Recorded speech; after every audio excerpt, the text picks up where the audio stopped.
Graças e paz, meu irmão, gratidão damos a Deus pela oportunidade de viver um novo dia, o dia 12 de abril de 2025, e termos essa dádiva, essa oportunidade maravilhosa de meditar no livro do Senhor. E no livro que estamos meditando é o livro de Neemias, capítulo 12. Capítulo 12, a gente vai utilizar o versículo 43 como versículo de, vamos dizer assim, de rumo da nossa mensagem. Nele está registrado: e sacrificaram no mesmo dia grandes sacrifícios e se alegraram, porque Deus os alegrara com grande alegria. E até as mulheres e os meninos se alegraram, de modo que a alegria de Jerusalém se ouviu até de longe. Nossa, é um versículo que tem realmente alegria envolvida. Eles se alegraram, porque Deus os alegrara, se alegraram com grande alegria, porque os meninos se alegraram, de modo que a alegria se ouviu até de longe. Nós temos aqui um contentamento, nós temos aqui uma situação que parece de... é algo que não é contido, é algo que não é reservado. O povo, ele está ali... Aqui, na verdade, é um momento de rememoração, né, de vários fatos que vinham acontecendo ali, já passado ali por Neemias, né? Na verdade, não é uma coisa que está se acontecendo naquele momento, é uma rememoração, porque o capítulo ele começa trazendo as linhagens ou aqueles homens judeus que saíram ali do cativeiro e começaram o processo de peregrinação de volta a Israel, vamos dizer assim, a Jerusalém, a Judá, a tribo de Judá, que nós estamos falando aqui especificamente do reino de Judá, das tribos de Judá e tribo de Benjamim. E esses homens que estavam ali a partir do rei Ciro, então começa um movimento de retorno, né? Eles já haviam feito as dispersões, agora estão retornando para a sua casa, eles retornaram para a sua casa. Então ele começa um movimento a partir de Zorobabel. E o que esse capítulo aqui ele se torna interessante, na verdade ele faz algo que diversos capítulos de Neemias se vem fazendo, que é o registro de nomes, de homens, de famílias que aceitaram o desafio, aceitaram em seus corações o propósito, né, de sair de uma situação que aparentemente estava confortável. Por que eu digo que estava confortável? Porque diversos deles, em números, a superior maioria, né, a ponto de em termos percentuais, serem quase inexpressivos aqueles que se deslocaram para reconstruir Jerusalém, que era uma terra que estava desolada, uma terra que estava de tristeza, uma terra que foi relatada pelo irmão de Neemias, né? Anani, eu acho que é Anani o nome dele,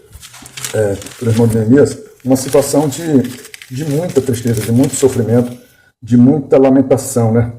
E então Anani, que é o irmão de Neemias, ele traz esse aspecto. E isso não move o coração dos homens, mas moveu o coração de Neemias. E a gente tem que pontuar que essa questão do que nasce no nosso coração, principalmente nascer no coração de Neemias, que só ouvia falar de Jerusalém, talvez comece a desenvolver uma expectativa, mas na verdade, o que muitas vezes nasce nesse sentido, para que a gente possa trabalhar na obra do Senhor, para que a gente possa se dedicar, para que a gente possa lutar, se sacrificar, ou seja,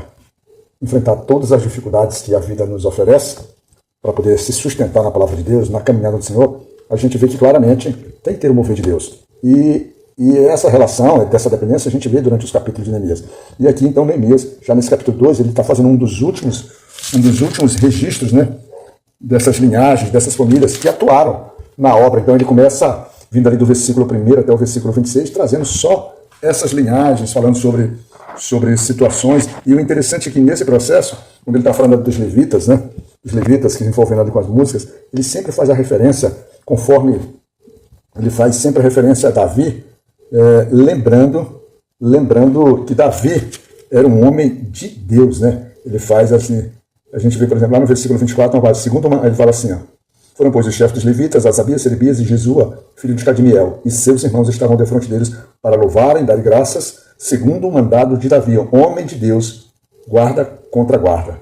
Ou seja, porque Davi foi justamente aquele homem que instruiu no seu coração o desejo de construir o templo, que passou essa, vamos dizer assim, essa missão, esse propósito para o seu filho Salomão, que foi abençoado pelo Senhor e conseguiu, vamos dizer assim, conseguiu fazer o gerimento, ou a gerência, vamos dizer assim, não o gerimento, mas a gerência de todo o processo. Mas Davi, durante todo o ato, ele foi até onde pôde, deixou praticamente tudo construído, organizado, as turmas, como iriam atuar, quem iria atuar, as famílias que iriam ocupar as posições. E nós estamos então vendo aqui, até para que a gente possa comparar, se aqueles que foram nominados lá por Davi, lá no começo de Davi e Salomão, se eles aqui estão se repetindo, se as famílias eles estão passando seus legados de um para o outro. E aí é bom que quando você vai comparando nome por nome, você consegue ter essa inferência, né? Que era a linhagem, ou seja, a palavra do Senhor passando de um para o outro. Então é isso que nós temos aqui.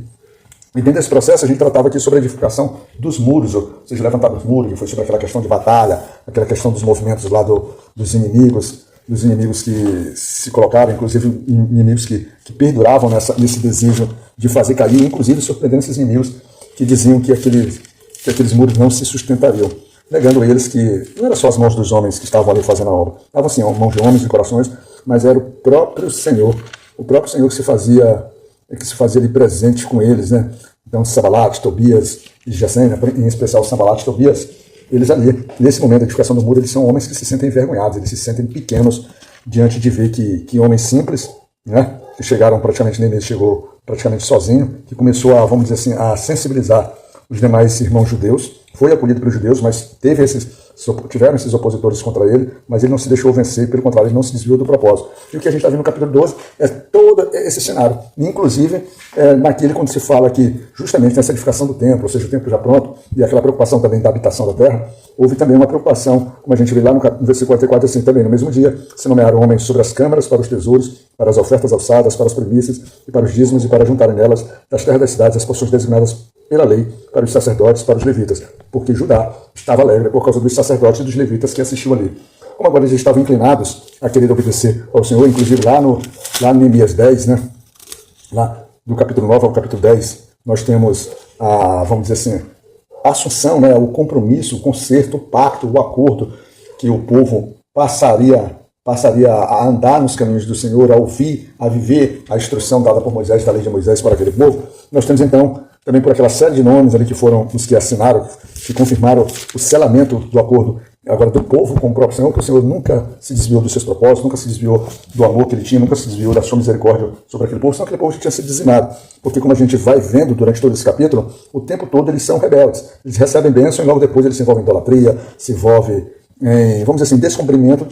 dos mandamentos dele. E aqui, assim, o nosso tempo é de graça e fica sempre essa discussão,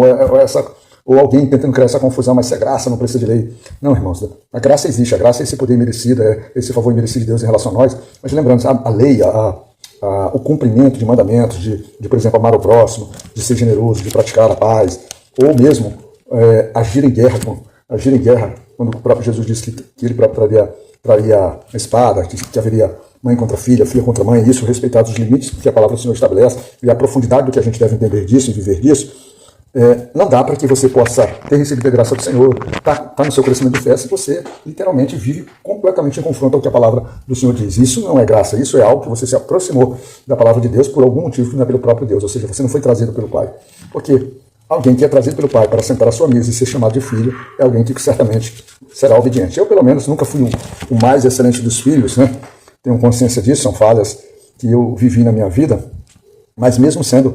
não sendo o mais eficiente ou mais obediente, por diversas vezes eu manifestava o meu temor, a minha obediência e a minha disciplina em relação ao que o meu pai, que nem chegou a desenvolver um papel plenamente de pai. Foi um pai, reconheço ele, tenho muito apreço, mas a minha relação com ele foi uma relação muito mais de um trabalhador com ele do que uma relação de filho. Mas ainda assim, eu tenho algumas boas lembranças, né, e jamais me refutaria ou jamais me negaria de olhar para aquele homem, José de Mabraga, como meu pai, né? Como meu pai, como alguém que, vamos dizer assim, meu pai aqui terreno. Mas a grande essência aqui é a gente ter o Senhor, o Deus Pai Todo-Poderoso, o Criador, o homem que nos traz a salvação, o homem que nos liberta do pecado, o homem que nos tira das trevas, o homem que nos vivifica da morte, o homem que nos faz andar agora com uma consciência cristã, uma consciência espiritual da sua presença e do nosso temor por ele. E é isso que nós vemos durante todo esse processo, porque esses homens que foram designados aqui agora são homens preparados e preparados para que cuidem da obra no sentido do aspecto do oferimento, né, dos recursos, da distribuição dos recursos, da guarda dos recursos daqueles que serviriam tanto os levitas quanto os sacerdotes, que eram pessoas que efetivamente tinham sido reservadas para a obra. Não é que nem nós vemos hoje várias pessoas que se apresentam aí para a obra, mas na verdade se apresentam porque vê na obra, vê na nossa, vamos dizer assim, na nossa vontade, ou na nossa necessidade, na nossa, vamos dizer assim, carência e dependência de Deus, eles acabam explorando a gente e querendo serem sustentados, não porque servem ao Senhor, mas porque servem aos seus próprios prazeres e às suas próprias necessidades. E assim a gente chegou no penúltimo capítulo do livro de Neemias, com a certeza de que a gente precisa crescer muito diante da presença do Senhor, que a gente precisa, inclusive, fazer uma revisão da nossa mentalidade, principalmente na questão dos nossos recursos materiais, porque é essa questão dos recursos materiais hoje, como ela é explorada por diversas pessoas que que pegam a palavra para ser instrumento do seu sustento material, mas não do seu sustento espiritual, é que tem criado essa confusão e tem feito com que várias pessoas deixem de ofertar e abençoar a vida de outros irmãos que servem verdadeiramente, sem um espírito de qualquer interesse na riqueza, mas que servem por amor àquilo que o Senhor, que Cristo Jesus tem feito por eles. Tá bom? Fica na graça de Deus Pai Todo-Poderoso, que Deus te abençoe ricamente e que a gente possa maravilhosamente se colocar à disposição da obra do Senhor. Que Deus te cuide, meu irmão.